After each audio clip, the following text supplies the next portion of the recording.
Hey guys, so today we want to talk about phonological awareness as one of the core features of dyslexia. There are three main features of dyslexia: phonological awareness, working memory, and processing speed. The reason why it's important to understand what they are and what they do is when we talk about interventions for children who have dyslexia or adults who have dyslexia, we want to understand what those problems are composed of and where along the chain of events there's a challenge. That's what helps us know what to do for an intervention so that we can help them overcome their difficulties. So what is phonological awareness? Phonological awareness is the awareness of letters and sounds and how those come together for you to read fluently and to make sense of what you're reading. So let's start at the beginning.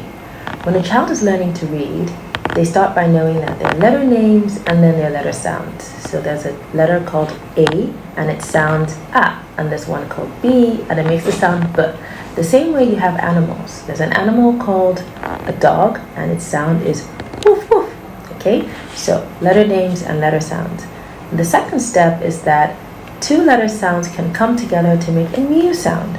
So the letter T and H together sound as th. They're a completely different sound. The same way S, S and H come together to make sh, very different sound.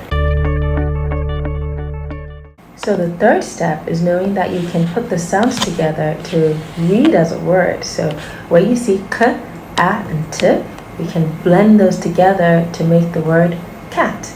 And the expectation is that as you do that over time, at some point you'll be able to see the word and just know that it's cat without going through the decoding process of saying K, A and T each time.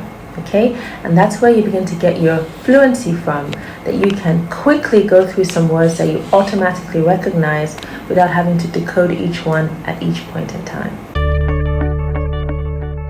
And fluency is very important because let's imagine that your brain has a bandwidth of 10, okay, and you spend 8 of that with decoding when you're learning to read. So you spend 8 of your brain power just going through K, A, T along the way, okay? By the time you get through finally reading, you've used up 8 of those.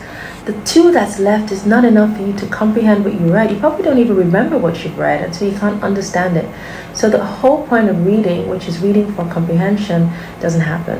So the fluency is important because the quicker you can get through what you're reading, the less brain power you use, and the more brain power is left for you to be able to understand what you read.